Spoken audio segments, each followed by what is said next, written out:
Matryoshka. Bonjour à toutes, bonjour à tous, bienvenue dans Matryoshka. Alors aujourd'hui, on continue de se réoxygéner dans Matryoshka avec des bulles d'air, se réoxygéner pour s'engager dans notre nouvelle ère, notre nouveau monde. On va chercher des citations, des références de ci, de là. Et aujourd'hui, vous savez sur quoi on s'interroge? Sur notre nez.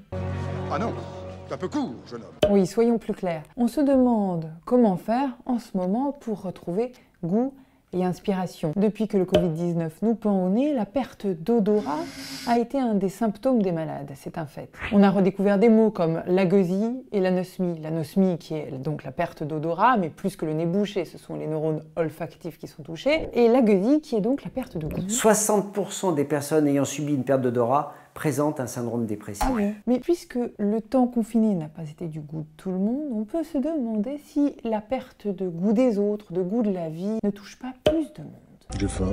Et certains médecins s'inquiètent même d'une deuxième vague du Covid, mais cette fois psychiatrique. Alors pourquoi une telle perte de goût? On peut faire le deuil du monde d'hier. Donc ce que vous dites, ce qui se passe en ce moment, c'est qu'on est un peu en deuil d'un temps qui est en train d'être révolu. Exactement. On n'est pas heureux tous les deux? Non. Le lien entre dépression et perte d'odorat et de goût semble finalement assez étroit. C'est d'ailleurs un peu le credo de cet ouvrage écrit par un psychiatre allemand du XXe siècle, Hubertus Tellenbach, qu'il a appelé Goût et atmosphère. C'est la première fois qu'on me traite d'atmosphère. Le propos de Tellenbach, c'est de rappeler que quand on parle de dépression ou de mélancolie, on ne peut pas tout miser sur les yeux et la vue. Le goût et le sens oral, c'est primordial, vraiment, au sens physique, neurologique. Il est sous-exploité. Et c'est pour ça qu'à mon avis, on peut justement mener les gens par le bout du nez en leur faisant croire plein de choses. Et d'ailleurs, si on y regarde de plus près, esprit et odeur sont souvent totalement liés, non? Regardez Dostoïevski, il brouille souvent les pistes dans ses textes. Et il confond souvent le mot de odeur et d'esprit. À ce propos, vous savez comment on procède depuis toujours pour communiquer avec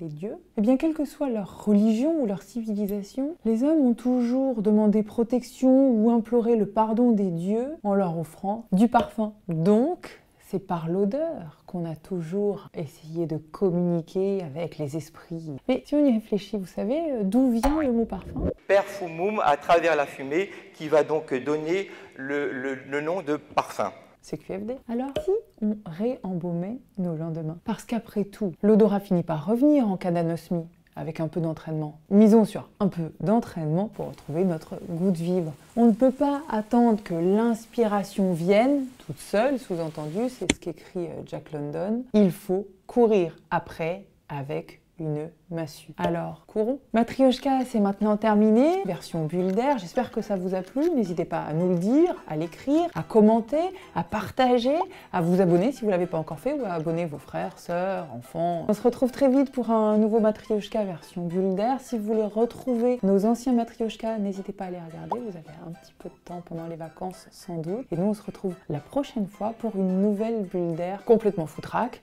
mais toujours avec des trucs de vie et des bribes de sens à transmettre. À très vite. Matryoshka.